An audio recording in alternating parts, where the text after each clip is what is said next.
Irmãos, graça e paz do Senhor Jesus Cristo. Louva a Deus pela vida da igreja, pela vida dos irmãos. Nós estávamos lembrando aqui 2 anos, de congregação. E há 2 anos nós éramos pastor auxiliar da igreja de Mangabeira e participamos das reuniões onde decidimos naquele momento de receber os amados irmãos como congregação daquela igreja. Estávamos aqui naquele dia, eu não lembro bem a data, mas eu lembro que quando foi oficializado, eu preguei sobre restauração lá em Neemias, e naquela ocasião nós recebemos alguns irmãos e outros foram, não sei se eu não me engano, batizados. E eu louvo a Deus, fico muito alegre pela igreja, pelo aquilo que tem se formado. Sabemos que há lutas e dificuldades, a igreja do Senhor enfrenta lutas e dificuldades. A história da igreja nos diz isso. Mas mais do que as lutas e as dificuldades são as vitórias que ele tem derramado. Não tenho dúvida que no futuro próximo nós estaremos aqui emancipando esse trabalho e a igreja crescendo para a glória de Deus. Pensando nisso, nós iremos trazer uma palavra direcionada para a igreja. Eu gostaria que você abrisse as Escrituras Sagradas no livro histórico de Atos dos Apóstolos, no capítulo 2.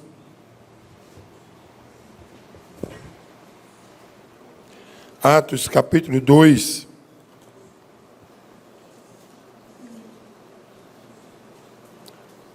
Você vai deixar a sua Bíblia aberta. Vamos ver o texto do verso 42 ao verso 47.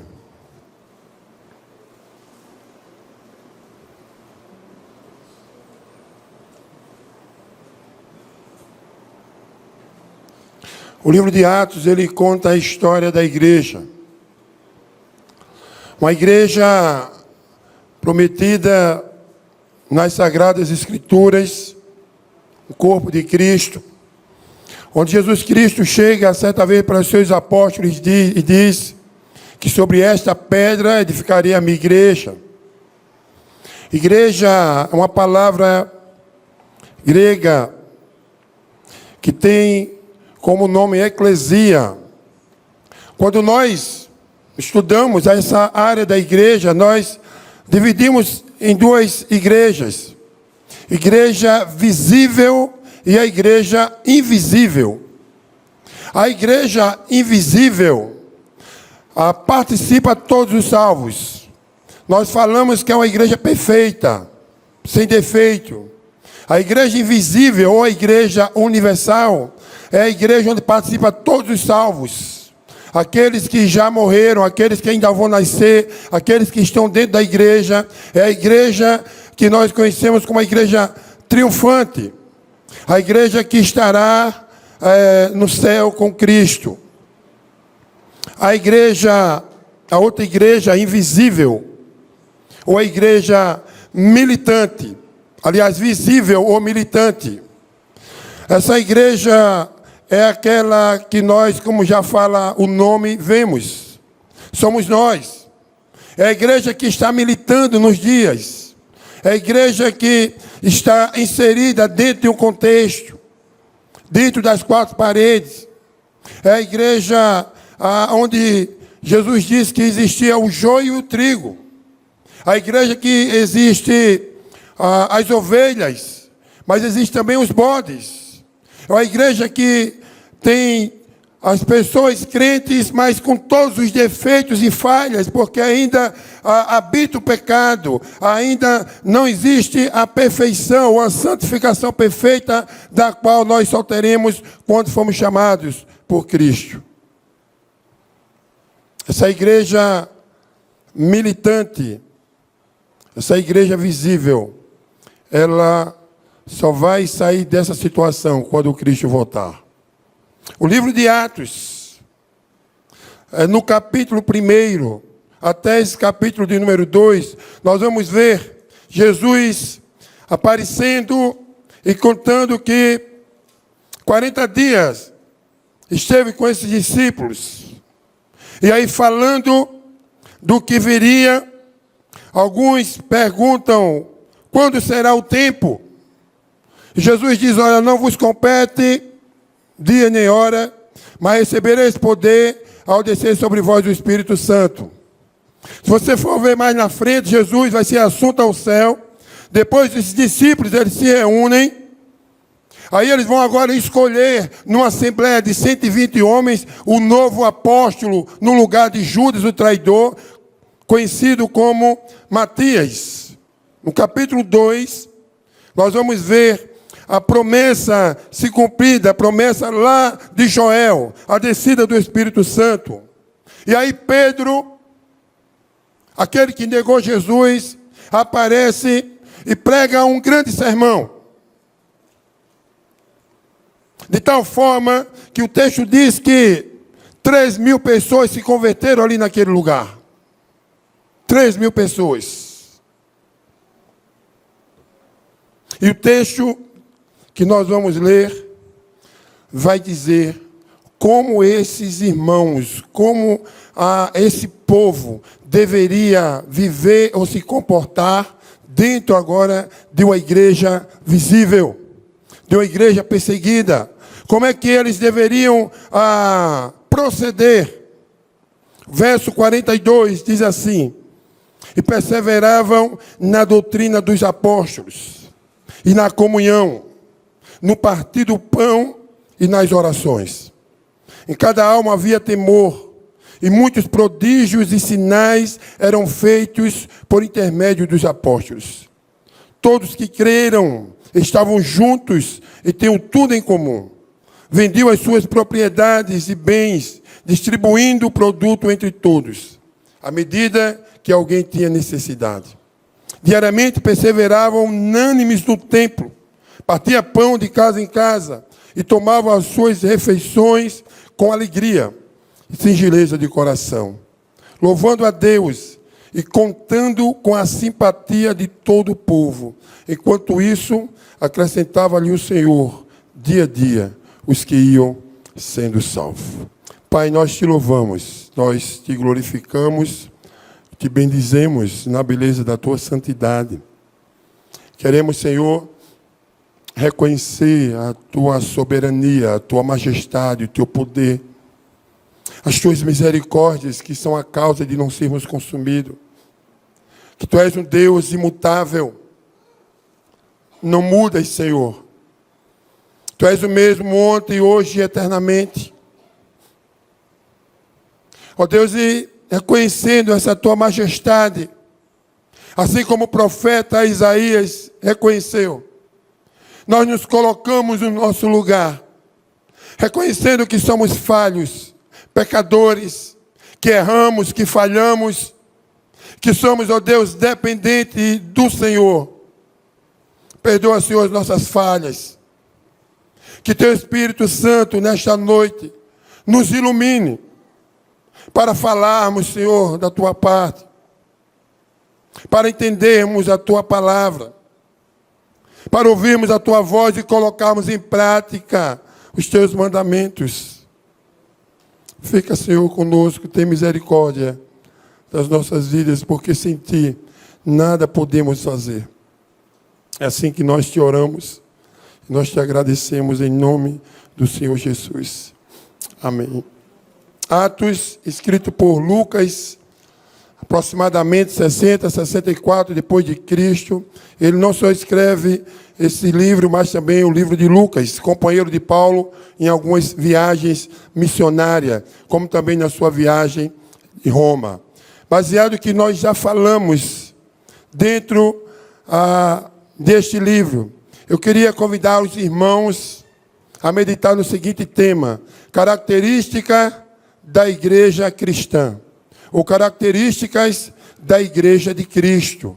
Quais são as características que nós podemos enumerar aqui nesse texto, para que a igreja presbiteriana aqui nesse lugar, em Sapé, possa ter o norte, para que, assim como essa igreja tomou uma proporção enorme, os irmãos aqui venham tomar. Primeira característica está no verso 42. Perseverança. O texto diz, e perseveravam. A palavra aqui, perseverar, é proscarterel. A ideia de perseverar aqui, em uma tradução, seria aguentar o peso, suportar, ir até o fim, não desistir. Geralmente com respeito a um lugar, ou seja, perseverar em um lugar, ser assíduo, não desistir daquele lugar. Ou com respeito às pessoas, acompanhar alguém. Na verdade, a ideia de perseverar é você não desistir de algo. A ideia que se tem é você colocar um peso na mão, e se alguém já teve essa experiência, em algum determinado momento, você pegue 200 gramas de algo e coloque na mão. Vai passar um tempo, você vai ficando fraco. E a ideia de desistir. A ideia é que você não desista diante do peso, diante da circunstância, diante das adversidades. O que o autor está dizendo aqui que os novos convertidos, aqueles 3.000 e os demais, a igreja que estava surgindo, eles deveriam perseverar, eles deveriam continuar em uma ação linear. É algo que não poderia ser hoje e amanhã parar. A ideia de perseverar é algo constante, algo que continua e permanece. E perseveravam. Mas, como primeira característica, essa igreja perseverava. Mas em que ela perseverava? Eles perseveravam na doutrina dos apóstolos. Eu gostaria que você prestasse atenção, porque uma igreja ela não pode nascer sem essas características. A primeira característica é que ela perseverava, não desistia. Mas ela perseverava em quê? Ela perseverava na doutrina. Didaquê. A ideia aqui de doutrina, didaquê, é a ideia de instrução ou instruir. Podendo ser o ato ou o conteúdo. Ou seja, eles deveriam perseverar nos ensinos que eles receberam. Eles perseveravam nos ensinos que eles receberam. Recebe algo e persevera naquilo que eles aprenderam. E eles deveriam perseverar instruindo a outros. Porque era muito comum ensinar alguém a desistir em um determinado momento. E dentro do contexto da igreja não era fácil perseverar na doutrina. Por conta do contexto. Aqui começa a surgir, Cristo já tinha morrido. Ele já estava sendo assunto aos céus. Os apóstolos já estavam com medo, trancafiados. Falar de Jesus era pedir a morte. O contexto realmente não era bom. Mas essa igreja, ela começa a aparecer as pessoas, os convertidos, e os apóstolos e os discípulos, eles deveriam perseverar no ensino dos apóstolos, que aprenderam de Cristo, que aprenderam nas Escrituras Sagradas. Não só perseverar, não só desistir daquilo que eles aprenderam, mas agora passar a outros. Eles deveriam receber os ensinos e ensinar a outros, de tal forma que eles deveriam perseverar na doutrina dos apóstolos. Sabe, irmãos, é muito importante, e era muito importante para eles, a doutrina de Cristo. Eles deveriam aguentar o peso.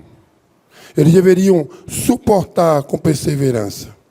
O apóstolo Paulo, em quase todas as suas cartas, ele orienta os irmãos das igrejas a terem cuidado com a doutrina, com os falsos ensinos.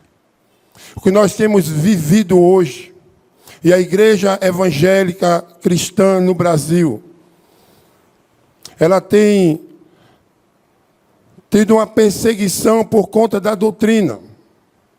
A igreja, ela tem surgido nos nossos dias, já nascendo perdendo crédito. Ninguém sabe mais em quem acreditar. A verdade é essa. Nós ligamos o rádio, a televisão, passamos em determinados lugares. São igrejas e igrejas. Pessoas que têm ensinado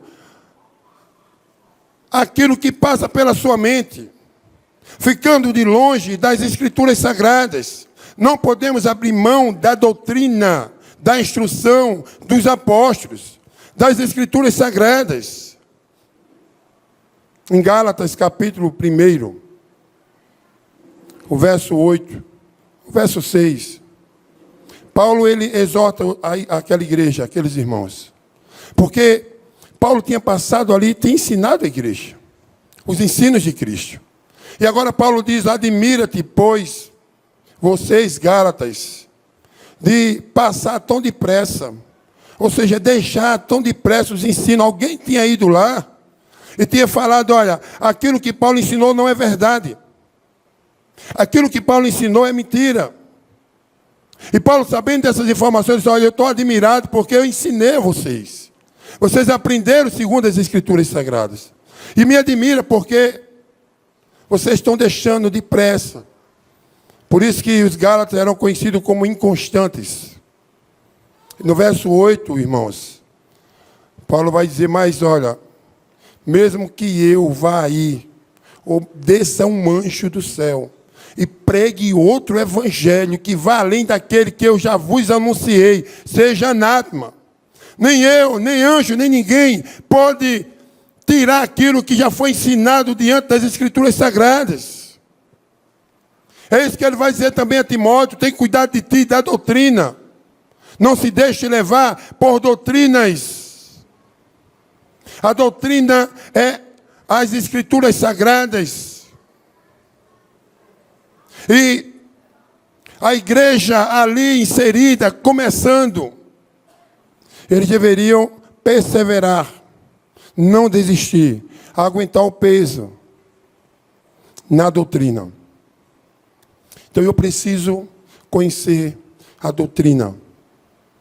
Eu preciso ensinar a doutrina. E quando nós falamos, irmãos, de doutrina, nós falamos das Escrituras Sagradas. Claro que quando nós começamos a estudar as Escrituras Sagradas, aí vamos estudar sobre o Espírito Santo, sobre Deus, sobre Jesus, sobre a igreja. Vamos estudar sobre santificação, justificação, são tantas coisas. Mas, acima de tudo, sobre Jesus. Quem é Jesus? Quem foi Ele? Por que Ele veio ao mundo? Porque muitas pessoas têm se deixado levar por ventos e doutrinas.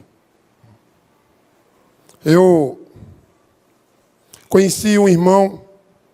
Quando eu conheci ele, ele não era crente. Nós nos conhecemos num quartel, ele serviu o quartel comigo.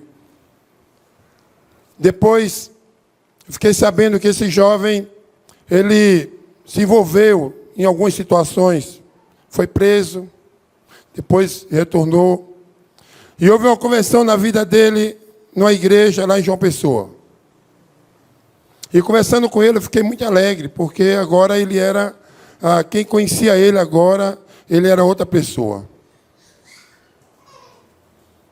Agora há pouco eu fiquei sabendo que ele saiu da igreja que ele estava, uma igreja batista, estava agora nos Mormons. Quem conhece a história da igreja dos Mormons, sabe que não é uma igreja puramente cristã. Quem conhece a história sabe que não está relacionada com a igreja cristã. E aí eu me preocupo, porque muitas pessoas estão dentro da igreja, mas se deixam levar por ventos de doutrinas.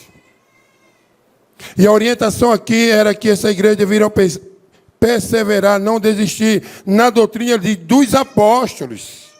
Os apóstolos, eles andaram com Cristo, ouviram de Cristo, num seminário, quando o professor era Cristo.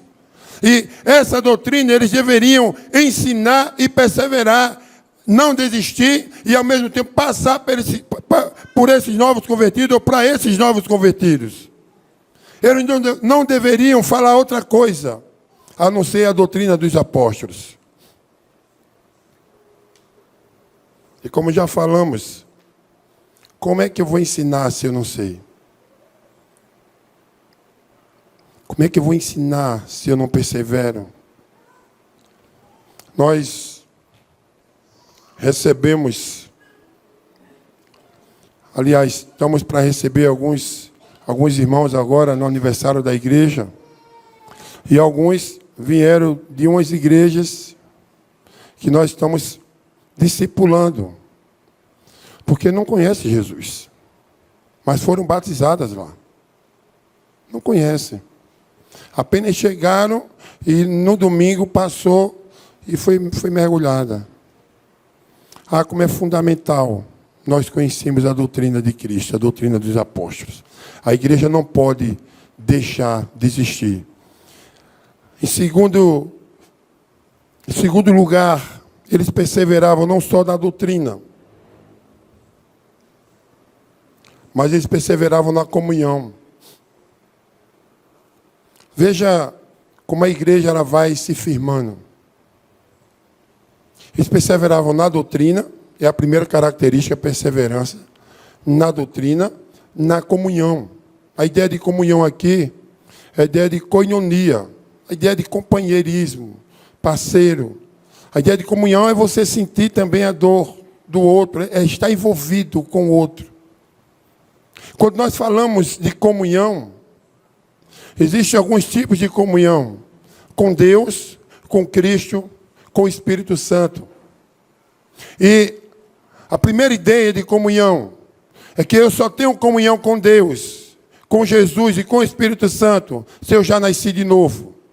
Não tem como você ter comunhão com a Trindade Santa se você não nasceu de novo. E se você observar o verso de número 41, o texto diz: então os que lhe aceitaram a palavra foram batizados, havendo um acréscimo naquele dia de quase 3.000 pessoas. Os que lhe aceitaram a palavra. Esse povo, eles nasceram de novo. E agora a orientação que eles deveriam perseverar na comunhão com o Pai, na comunhão com o Filho e na comunhão com o Espírito Santo. Essa comunhão, esse relacionamento, essa intimidade, que só pode ter quem já nasceu de novo. Daí porque muitas pessoas não crescem, não têm o entendimento da doutrina. Não tem comunhão com o Pai, com o Filho, com o Espírito Santo. Vive de qualquer forma, de qualquer jeito. Daí porque muitos irmãos, muitas igrejas estão cheias, lotadas.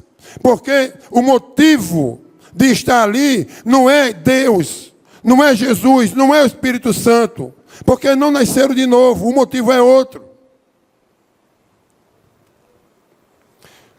E daí porque não existe a perseverança na comunhão. A primeira luta e dificuldade sai fora, porque não nasceu de novo. Mas eu queria chamar a sua atenção para a comunhão com os santos. Porque se eu nasci de novo, se eu estou nessa igreja, e se a característica da igreja é perseverar na doutrina e na comunhão, eu preciso ter comunhão. E a comunhão, ela é uma via de mão dupla. Há muitas pessoas dentro das igrejas que cobram a comunhão, mas ela não faz a sua parte. Há pessoas que falam em comunhão, cobram em comunhão, de um falar, de um abraço, de uma conversa, de uma intimidade, de uma ajuda, mas não busca isso. E a igreja vai se formando em facções, em grupos, em distância. Porque você não procura. E nós cobramos só dos outros. A comunhão, ela é uma via de mão dupla. Eu busco, eu recebo essa comunhão. A igreja deveria perseverar na comunhão. Um teólogo chamado Lowe Bailey, falando sobre comunhão, disse: a comunhão tem a ver com aquela relação pessoal que os cristãos gozam com Deus e uns com os outros, em virtude de seres unidos em Cristo. A comunhão tem a ver com aquela relação pessoal que os cristãos gozam com Deus e uns com os outros, em virtude de serem unidos em Cristo. Então, se eu não estou unido em Cristo, se eu não nasci de novo, eu não vou ter comunhão. Agora, se eu estou, eu devo quebrar barreiras e buscar comunhão. E de ter comunhão com o irmão. Veja, eu preciso entender, e há pessoas que estão dentro da igreja e não entenderam ainda, que nós somos a igreja visível. Estamos vivendo aqui, temos as nossas falhas, a igreja não é perfeita. Coríntios diz, Paulo dizendo aos Coríntios, que Cristo é o cabeça da igreja. Nós somos membros desse corpo, nós somos o corpo. A igreja é o corpo, Cristo é o cabeça e nós somos membros desse corpo. Então, se nós observarmos essa analogia, nós vamos ver que o olho é diferente da boca. Mas os dois são importantes para o corpo. Que a mão é diferente do pé, mas são importantes. Que o dedo é diferente do coração, mas é importante, todos os membros de um corpo têm a sua função.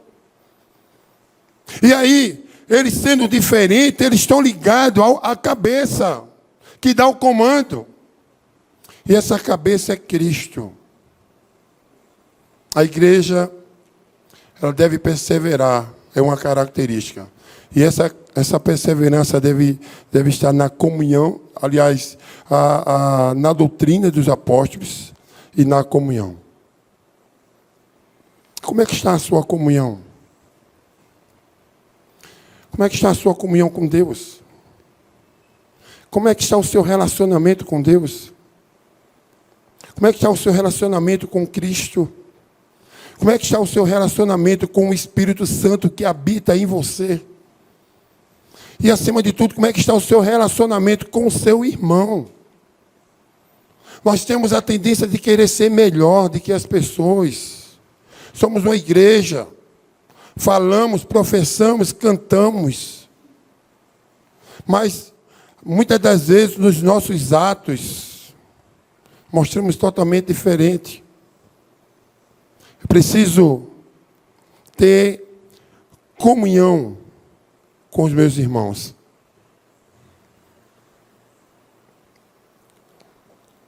Característica da igreja, eles perseveravam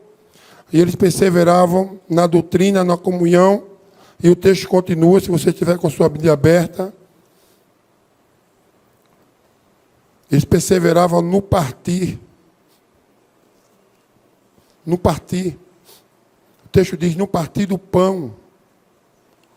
Partir, clasis, da ideia de fraturar. Literalmente o ato de quebrar. Partir, como Paulo vai dizer, que partiu o pão na ceia. Algo que vai dividir. A verdade, essa igreja, ela deveria e vivia ajudando as outras pessoas. O próximo. Eu tinha um pão e eu cortava esse pão, quebrava esse pão para dividir para as outras pessoas. Eu não comia só. Se você for acompanhar o texto, vai dizer que eles estavam juntos, comiam, faziam suas refeições, vendiam até as suas propriedades. Claro que existe a ideia de que Cristo ia voltar logo, então eles faziam isso, mas a igreja que perseverava na doutrina, não abria mão dos ensinamentos, nada de heresia, nada de novidade, nada de inovações, que eles estavam em comunhão e eles partiam o pão. Ajudavam um ao outro. Eu tenho particularmente me preocupado muito, porque nós estamos no século 21, E a ideia que se tem é que nós estamos numa corrida. A humanidade está numa corrida, atrás de um objetivo. E nós estamos nessa corrida. E a ideia que se tem é que se alguém cair, se vire. Porque vai vir um rolo compressor e vai pisar em cima. A ideia que se tem é que cada um se vire. Cada um por si, Deus por todos. Existe um ditado popular que diz: porque você não vê mais aquela ajuda das pessoas. Há uma insensibilidade para com as pessoas. Tanto é que, quando nós assistimos os programas onde fala que fulano matou ciclano, está lá o pai de família chorando, você passa numa BR, está uma pessoa lá morta, o que é que as pessoas fazem hoje? Para gravar, para botar no WhatsApp, nas redes sociais. Alguém está chorando, alguém morreu, mas alguém está gravando para poder ter algumas curtidas. E foi mais um. Eu estou almoçando, estou comendo, e meu irmão está ali com fome. Há essa insensibilidade, e a igreja não pode se conformar com isso. O apóstolo Paulo, ele diz lá em Romanos, capítulo 12, do verso 1 ao 2, que a igreja não deve tomar forma deste mundo. Não vos conformeis com este século. Não podemos tomar forma desse mundo. A igreja é diferente. Nós vivemos no mundo, mas não somos do mundo. Não podemos imitar, porque nós não somos filhos das trevas. Somos filhos da luz.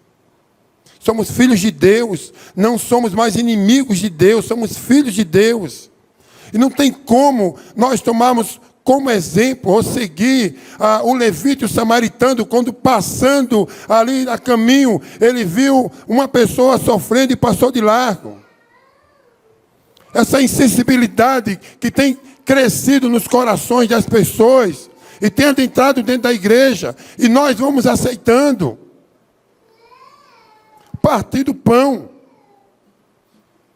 Capítulo 9 de Mateus, a partir do verso 35, diz que Jesus ele percorria as cidades e povoados, pregando, ensinando, curando.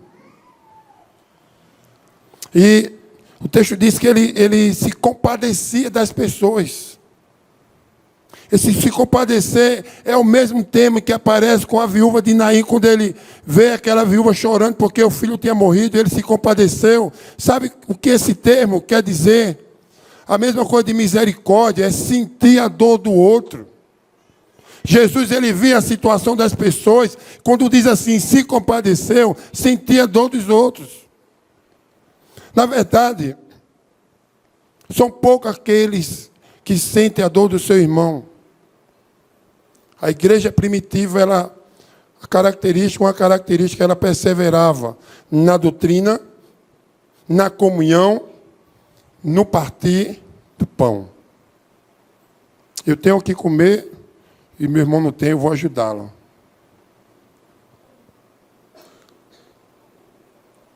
E ela perseverava também nas orações.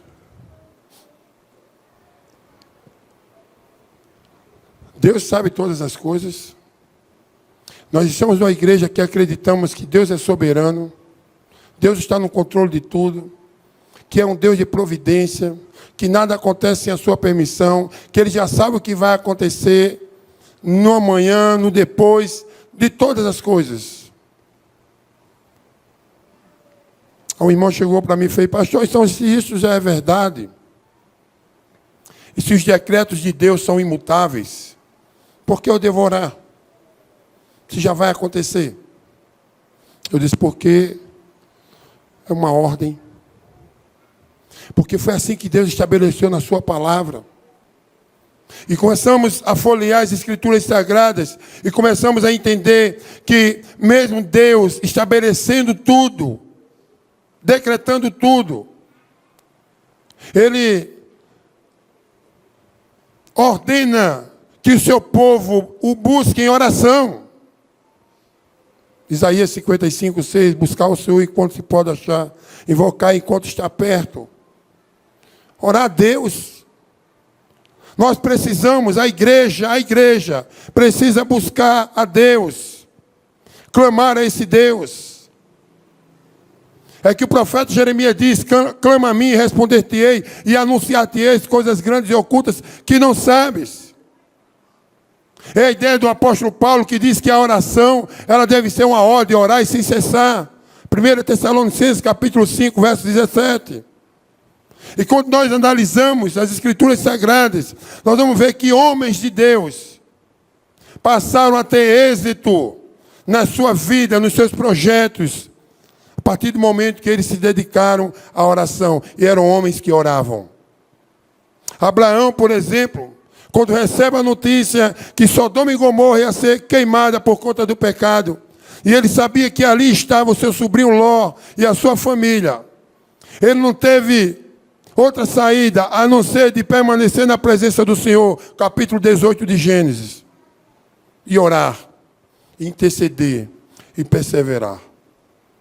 O profeta Daniel, quando o povo é levado em 586 a.C. para a Babilônia, pelo rei Nabucodonosor, mesmo na Babilônia, mesmo diante do contexto, Daniel capítulo 6, verso 10 diz que ele orava 3 vezes ao dia. E quem conhece a história de Daniel sabe que ele foi bem sucedido, mesmo lá na Babilônia. Os salmistas, os reis, os profetas, vai buscando e orando ao Senhor, incentivando isso. Mas o exemplo maior é Jesus Cristo, que no capítulo de 5 a 7, no Sermão da Montanha, no capítulo 6, ele vai ensinar a oração. E vai nos levar a entender que a oração deve ser uma oração perseverante. E a igreja primitiva, esse povo que estava chegando na igreja, a igreja ela deveria ter essa característica de perseverar. Mas perseverar na doutrina, perseverar na comunhão, perseverar no partir do pão e perseverar na oração. Lembre, não desistir. Orar pela igreja, orar pelos irmãos, orar pelos enfermos, orar pela liderança, orar para que Deus abra a porta. Essa igreja, se você for ler todo o livro, você vai ver que eles oravam e Deus ia agindo.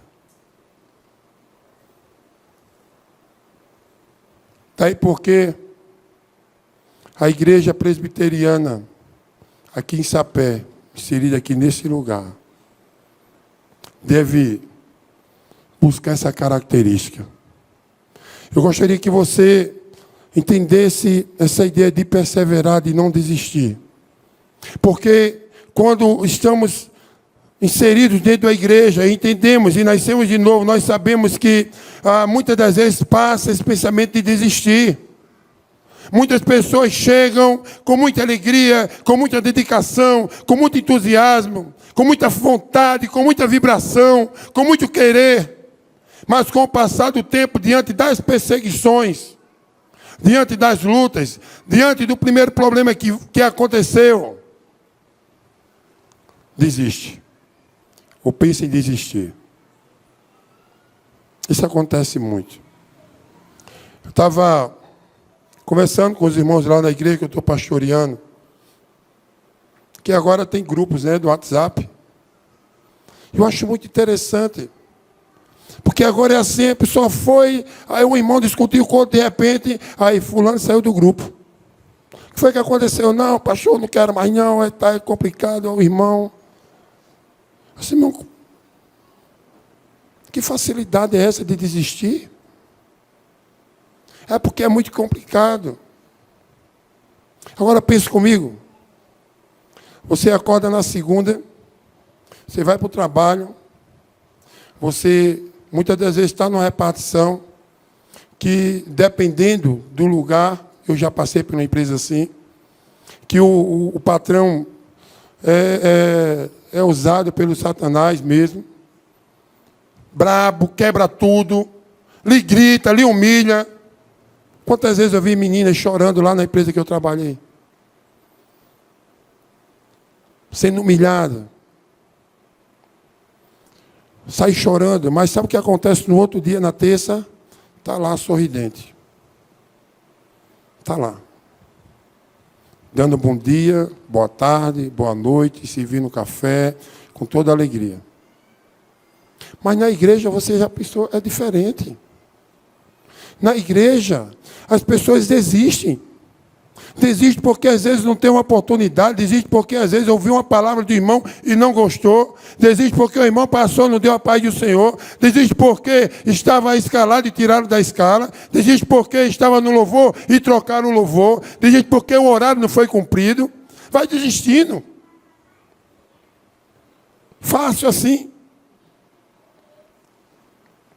Desistindo do espiritual, desistindo da coisa mais importante da sua vida, que é o chamado de Deus. Por isso que a ideia aqui é de suportar. E essa igreja suportava.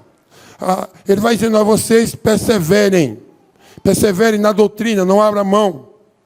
Na doutrina, na comunhão, no partir do pão e, acima de tudo, nas orações.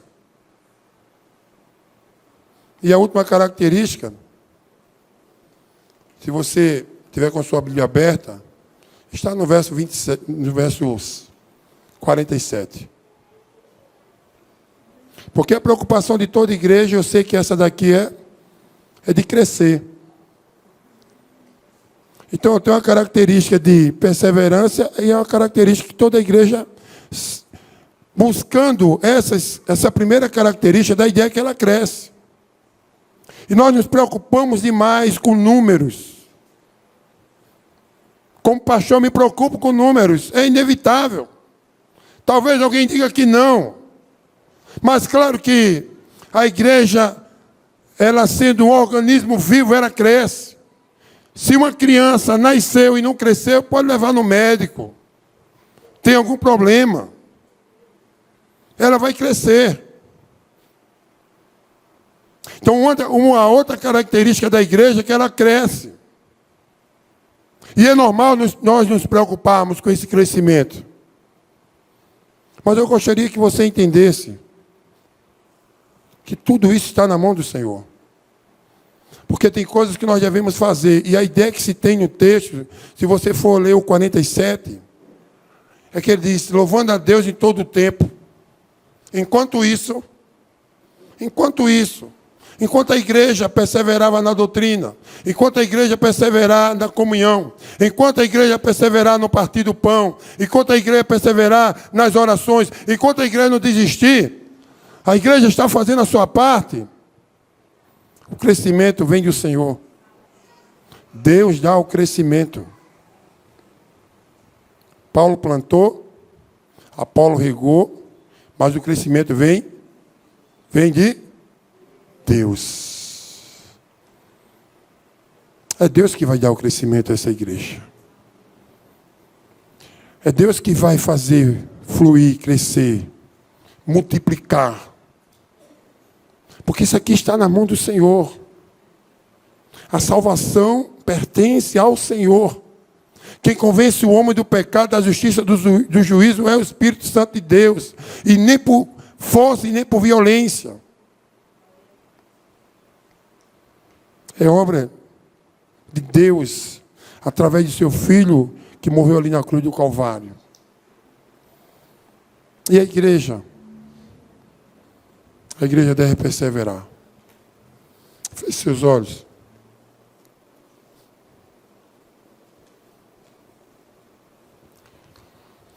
Pai, em nome de Jesus, nós queremos te louvar e te glorificar. Bendizer o teu nome. Porque nós estamos nas tuas mãos, Senhor. Se nós estamos num barco, o Senhor está tomando conta desse barco. Tu és o capitão desse barco. Na guerra, tu és o nosso general que não perde em batalha. Ó Deus, como igreja, ó Deus, tu és, teu filho é o noivo. Como corpo, teu filho é o cabeça. ao longo da história da igreja, mesmo passando por tantas perseguições. Mas essa igreja chegou aqui, porque é o Senhor que toma conta dela. E não é diferente aqui neste lugar, Senhor. Ó Deus, que o Senhor continue dando a visão, mostrando a visão. Que os irmãos que fazem parte desta igreja não desistam. Que eles possam perseverar. Que eles possam conhecer a Ti, a doutrina, a Tua palavra. Que essa igreja, Senhor, possa viver em comunhão.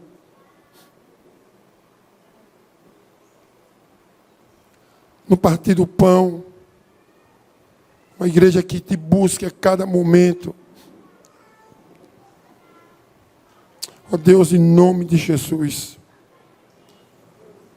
Abençoa, Deus, aqueles e vai com todos aqueles que estão fracos na fé, estão desanimados, pensando em desistir, estão cansados.